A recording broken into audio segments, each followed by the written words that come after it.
L-akkużi ta' ħasil ta' flus permezz tal-kumpanija 17 Black għandhom jiġu investigati permezz ta' inkjesta fil-qorti huwa dan li jirriżulta minn deċiżjoni tal-Maġistrat Francesco De Pasquale li ngħatat wara talba li saret mid-deputat Simon Busuttil u l-membru Ewroparlamentari Nazzjonalista David Casa. Simon Busuttil u David Casa kienu ppreżentaw rikors fil-qorti u talbu inkjesta maġisterjali dwar ir-rivelazzjonijiet li saru minn The Daphne Project u r-rapport tal-FIU li jinsab fil-possess ta' David Casa. Ir-rikors jagħmel referenza għall ammonti trasferiti lil 17 Black li ammontaw għal 1.3 miljun euro.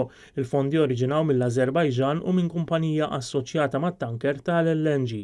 Il-fondi minn 17 Black kellhom jgħaddu għand Konrad Mitsukic Kembri bis-somma ta' 150,000 euro kull xahar kif hemm dokumentat fl-emails mibgħuta minn Nexia BT u pubblikati mill-midja internazzjonali.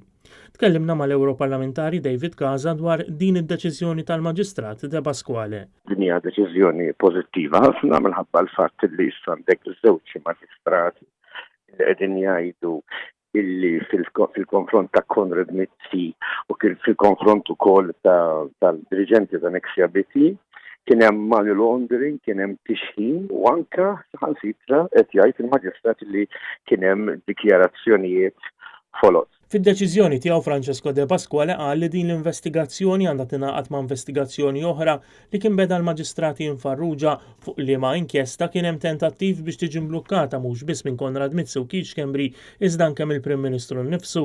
David Casa jsostni li l-poplu Malti m'għandux jitħalla jistenna iżjed sabiex toħroġ il-verità. Illum aktar minn qabel l-imħallef Mizzi naħseb għandu jaħsibha darbtejn jekk għandu ikompli jisma' dan il-każ li huwa każ purament politiku, każ li jitratta naturalment partit illi tiegħu hija membru u tirrappreżenta il-mara tiegħu stess. Naħseb m'għandux għalfejn il-poplu Malti jistenna ħafna iktar biex tkompli toħroġ il-verità dwar dan il-każ serju ħafna li sfortunatament laqat lil pajjiżna.